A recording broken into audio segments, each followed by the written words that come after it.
السلام علیکم ورحمۃ اللہ وبرکاتہ۔ ناظرین، درس نظامی آپ کا خیر مقدم کرتا ہے۔ درس نظامی کے اسپیشل کنٹینٹ رمضان اسپیشل کنٹینٹ میں آج ہم پیش کریں گے دروس رمضان میں لیسن نمبر 5۔ حدیث شریف جو ہے وہ اس بارے میں ہے کہ ایسا شخص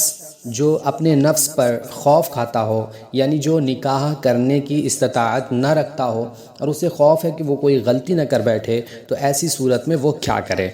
حدیث شریف ہے، علقمہ کہتے ہیں کہ میں حضرت عبداللہ بن مسعود رضی اللہ تعالی عنہ کے ہمراہ جا رہا تھا کہ انہوں نے فرمایا ہم نبی کریم صلی اللہ علیہ وسلم کے ساتھ تھے کہ حضور نے فرمایا تم میں سے کوئی نکاح کی استطاعت رکھتا ہو تو وہ شادی کر لے، کیونکہ وہ نظر نیچی کرنے والی اور شرمگاہ کی حفاظت کرنے والی ہے، اور جو نکاح کی استطاعت نہ رکھے وہ روزہ رکھے، اس لیے کہ روزہ شہوت کو توڑنے والا ہے۔ بخاری شریف کتاب النکاح میں اس کے پہلے یہ زائد ہے۔ علقمہ کہتے ہیں ہم عبداللہ بن مسعود رضی اللہ تعالیٰ عنہ کے ساتھ تھے، ان سے حضرت عثمان نے منی میں ملاقات کی اور فرمایا اے ابو عبد الرحمن، مجھے تم سے کچھ ضرورت ہے۔ اس پر وہ دونوں تنہائی میں چلے گئے۔ حضرت عثمان نے ان سے فرمایا کیا تم چاہتے ہو کہ تمہاری شادی کسی کنواری عورت سے کر دوں؟ حضرت ابن مسعود نے جب دیکھا کہ انہیں حاجت نہیں تو انہوں نے میری طرف اشارہ کیا، تو انہوں نے مجھے بلایا۔ میں جب ان کی خدمت میں حاضر ہوا تو وہ کہنے لگے سنو، اگر میں نے یہ کہا ہے تو یہ حیرت کی بات نہیں ہے۔ ہم سے رسول پاک صلی اللہ علیہ وسلم نے فرمایا اے جوانوں، تم میں جو نکاح کی استطاعت رکھے وہ شادی کر لے۔ اس کے بعد والے باب میں یہ ہے، عبد الرحمن بن یزید کہتے ہیں کہ میں علقمہ اور اسود کے ساتھ حضرت عبداللہ بن مسعود رضی اللہ تعالیٰ عنہ کی خدمت میں حاضر ہوا تو انہوں نے فرمایا ہم نبی کریم صلی اللہ علیہ وسلم کے ساتھ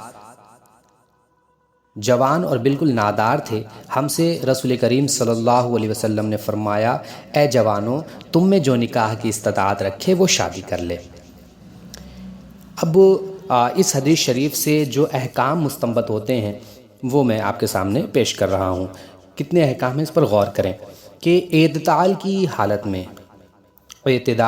حالت میں یعنی جبکہ نہ شہوت کا غلبہ ہو